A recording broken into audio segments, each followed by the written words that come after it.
Well, howdy YouTube gamers, welcome, and look at that. There is a video about invaders apparently, titled Elden Ring's most hated feature. Let's see. I am actually very curious. Invading has been a mechanic in video games for as long as I can possibly remember. Many games play with the idea. Games like Watch Dogs, Destiny 2, Dark Souls, Bloodborne, and today's topic of discussion, Elden Ring. Out of all the games I just mentioned, Elden Ring Invasions is absolutely the most polarizing implementation and the one that leaves the community the most divided, but why? Well, before I get into that, allow me to explain how invading works in Elden Ring for those of you who aren't too savvy to the subject. Like most other From Software titles, Elden Ring features a co-op system that allows other players to join your world so that you guys can tackle the challenge of the game together. This makes the game much easier.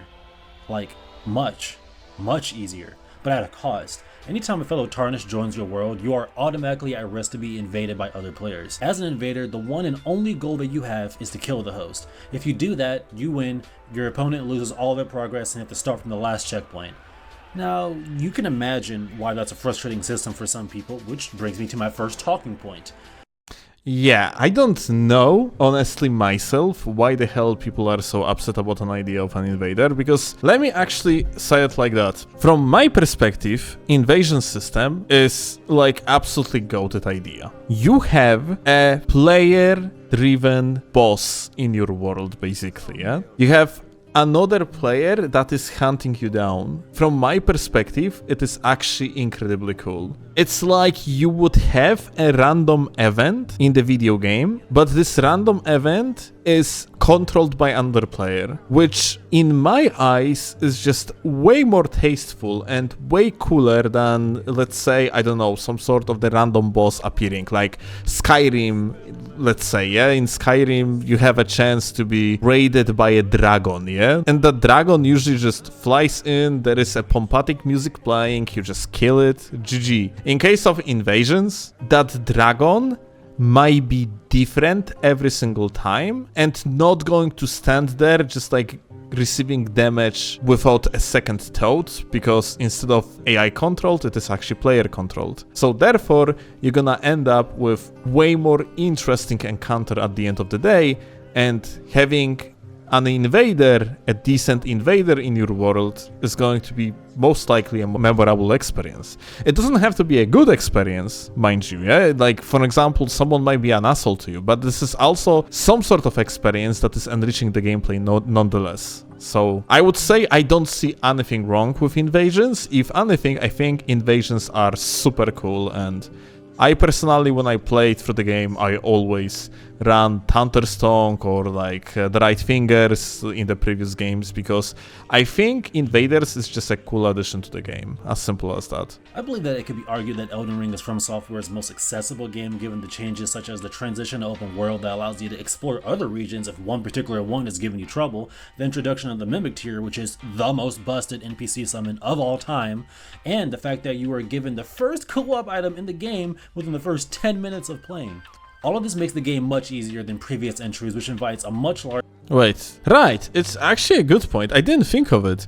Other games didn't give you access to co-op immediately, isn't it? Or like, differently, you could technically summon others, but you couldn't participate yourself in the co-op immediately, yeah? And here you can actually participate in the co-op straight off the bat, basically. Just after like initial quote-unquote tutorial. 10 minutes of playing.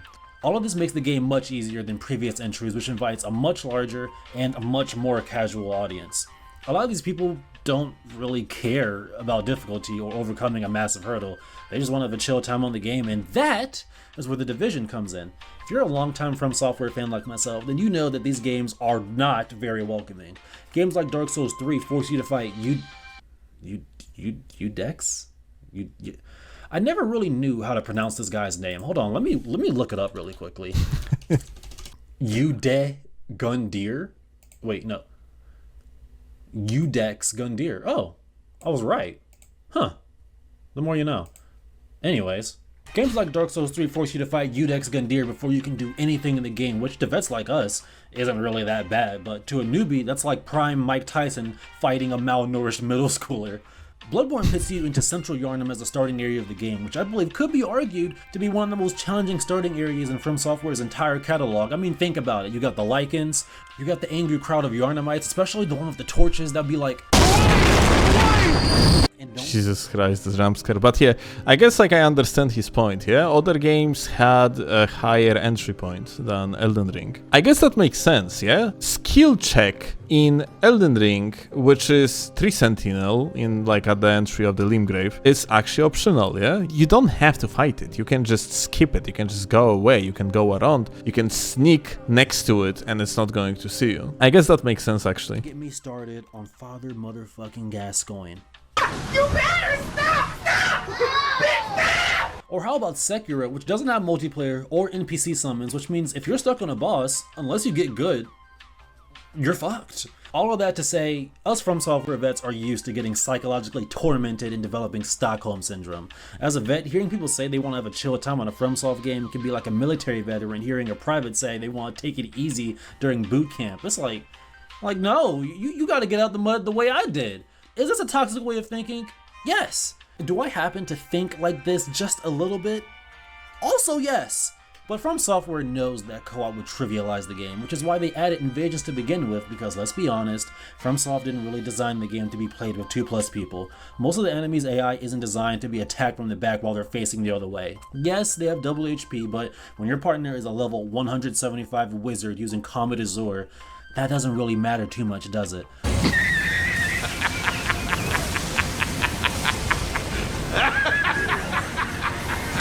However, being invaded by another player kind of adds back that difficulty that was taken away when your friend joined, because while all the enemies you're fighting have set movesets, set paths, set abilities with 0 to little deviation, another player is another human being capable of independent thought just like you, and complex decision-making skills just like you, which means that when going up against a competent invader, instead of overpowering them, you have to outsmart them. And to be fair, for a person that works at night, this is actually true.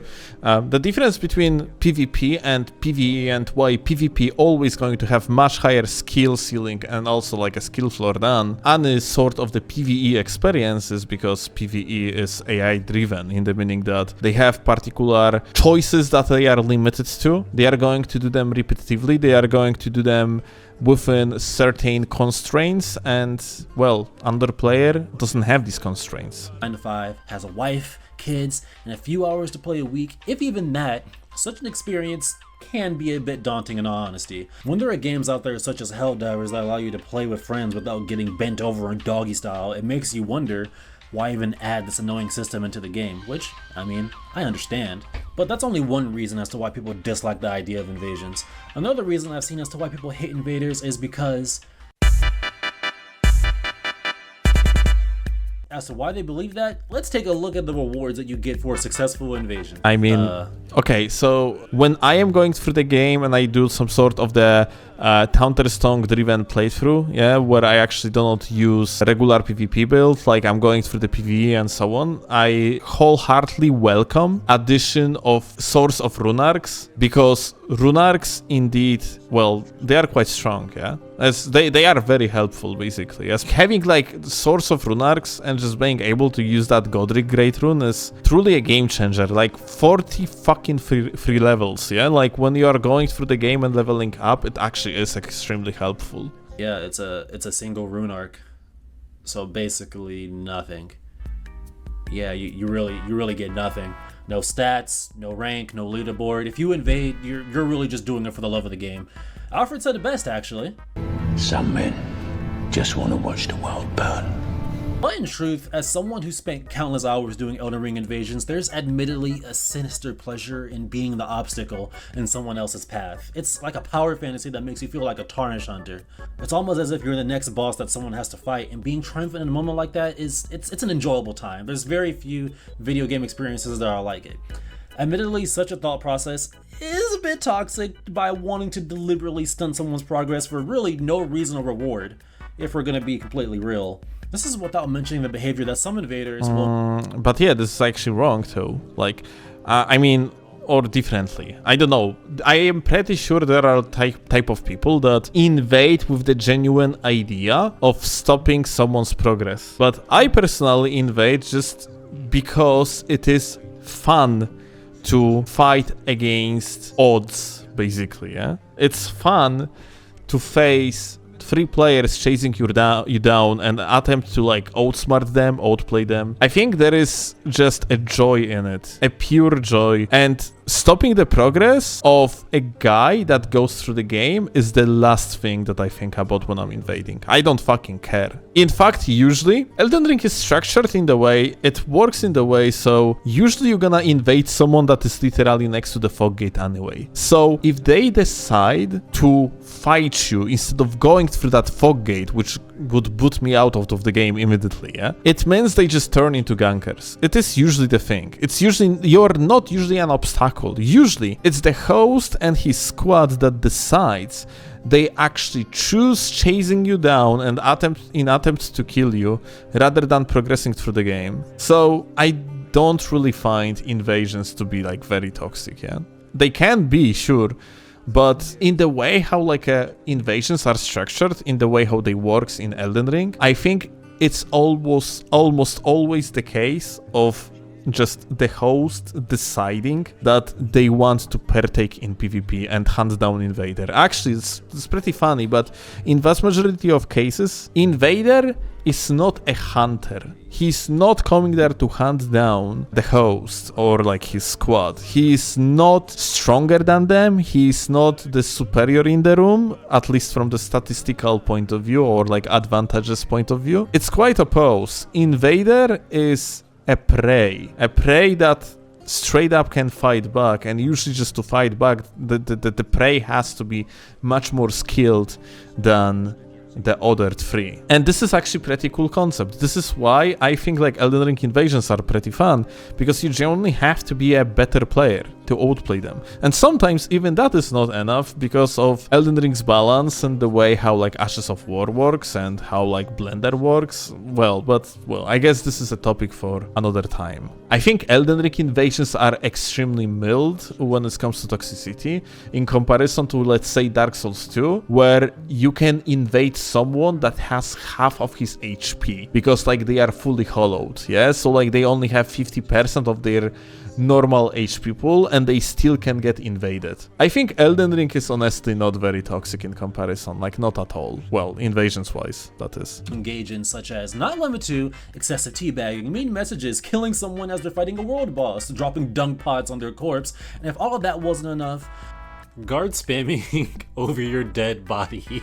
But talking about this presents an opportunity for me to bring up one of the most hated items in Elden Ring's invasion community, the Taunter's Tongue. If you don't know what this is, one, bless your heart. Two, this is an item that essentially lures an invader into your world. As I previously mentioned, you are at risk for being invaded when playing co-op with a friend, but you typically don't know when you're going to be invaded, so an invader typically will be able to catch you by surprise. However, the Taunter's Tongue essentially gives you a level of control when it comes to being invaded, allowing you to pull invaders into your world however you see fit. I've seen people use this in very creative ways, such as doing a full solo run by having a Taunter's Tongue active throughout the entire time, or creating fight clubs where you can do little tournaments and watch as a spectator.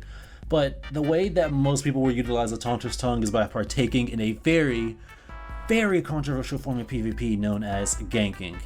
Ganking is basically when you, along with some other co-op partners, intentionally lure an invader into your world and overwhelm them with an immense amount of force. When ganking, you're typically using the strongest armor in the game, the strongest weapons in the game, and you and your friends are typically all on the offensive on the same exact time. And it's not like that shit that they do in cartoons where it's one person attacking at one time. No. They're all going at you at the same exact time, one cheek per person. They're going head on, taking no prisoners. The sole purpose of ganking is to trap and kill invaders over and over and over again. Some sessions even being for hours at a time.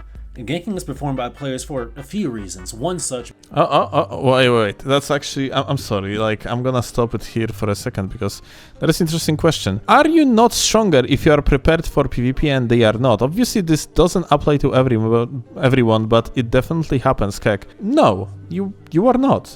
I mean, if you are well prepared for the PvP, you're gonna balance the odds in your favor somehow, yeah? Like, as you're gonna make it more likely that you're going to win. But amount of times that I and everyone else basically died to a bunch of people that are god-awful at the game just because you got blendered, well, everyone that invades can bring up at least one memory of this type. It happens all the time. You are losing to much worse players all the time. Maybe he's talking about Twinkling. Okay.